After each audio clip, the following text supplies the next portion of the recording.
Another really important piece of equipment when fly fishing is obviously a rod and a reel. When you book a all-inclusive trip to a fly fishing lodge out here, most of the time your guide is actually going to furnish the rods and the reels. Most oftentimes they're already rigged up, ready to go.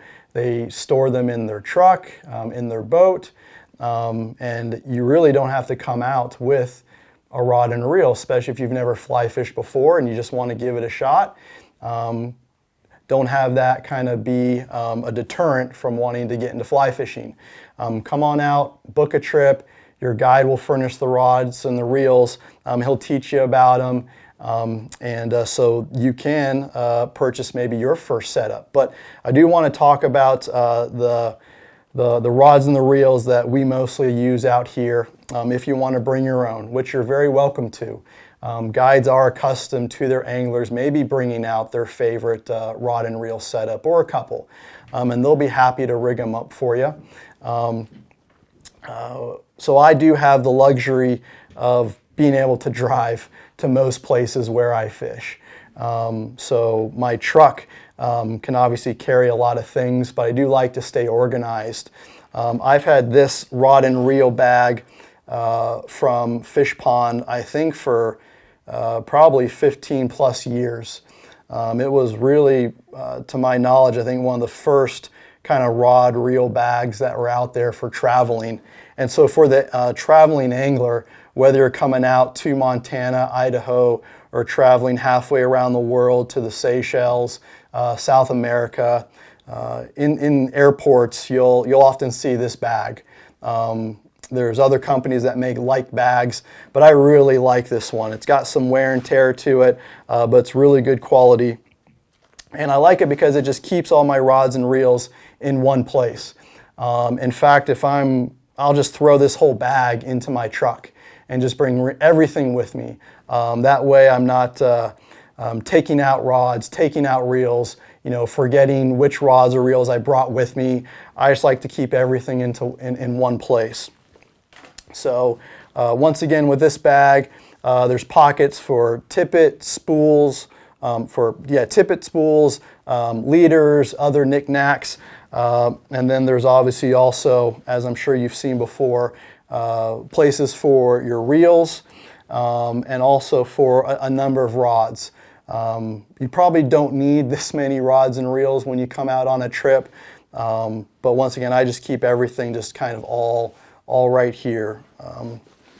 But when you do come out to the Rocky Mountains, whether it be Montana, Idaho, Wyoming, the three rods that you really might need or use are going to be a 4-weight rod, a 5-weight rod, and a 6-weight rod.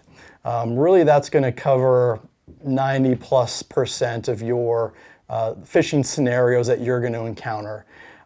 Between those three rods, if I had to bring just one, I would probably bring a 5-weight. A 4-weight rod is great for fishing small dries. Also, if it's not windy, which is very rare out west. But I do like a 4-weight just for fishing, a single or double dry fly. A 5-weight can do that. It can fish little dries. It can fish big dries. It can also handle an indicator with some nymphs pretty easily as well. And then a 6-weight is also nice for just big bugs, big hoppers, big foam patterns. And a 6-weight can also handle streamers pretty well also. And it can also cast, sink tips okay.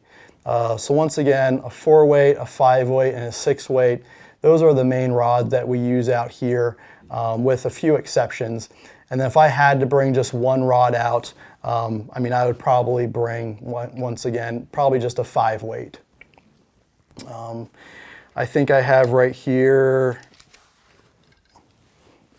one of my recent purchases, a Scott-centric 5-weight. And because it is windy out here, rods are very personal. They have to match your casting style. I will say though that slower actioned rods, they are really fun to cast because they have just such great feel to them. But if the wind does pick up, those can be kind of hard to turn over a fly. So most of the time out here, guides are going to have, medium fast to fast action rods just to help cut through the wind. And then in addition to your rod, you're just going to want a reel that matches the size, of the rod. So, a reel that is going to match a 5-weight, that's going to match a 4-weight, that's going to match a 6-weight. I've had many of these rods and reels for 15, 20 years. And I kind of think if you take care of it, it's going to take care of you. I usually switch out the line, every year, especially if I use it quite a bit. But for the reel, we just kind of say, a reel is something that holds your fly line, to be honest. But I also tell people, buy the best equipment that you can afford and take care of it, and it will take care of you. But out here, once again, just match your reel with your rod as far as the size, and then also the line. Once again, 90% of your fishing is going to be done with just a floating line. Usually now all the lines are weight forward, so that means it's tapered on the front end to once again help turn over the fly, the leader, the tippet, and the fly. So a weight forward floating line is all you need to once again match the weight of your rod. I put a 4-weight line on a 4-weight rod. I put a 5-weight line on a 5-weight rod. Sometimes with my 6-weights or heavier rods, that they do start to get a little stiff. So to help aid in sort of loading my rod, as we say, sometimes I will overline those rods. So I'll put a 6.5-weight line on a 6-weight, maybe even a 7-weight line on a 6-weight, maybe, but only if I know I'm really kind of doing shorter casts to help turn over maybe a bigger fly as well. But in conclusion, a 4-weight, a 5-weight, a 6-weight, those are the most popular rods and reels that we use out here. You can bring, once again, your favorite 5-weight if you want to. Your guide will be happy to rig that up for you. But they often do furnish, the rods and reels, and will have those rigged up and ready to go for you on each day of fishing. To learn more about fly fishing out west, go to our website at yellowdogflyfishing.com.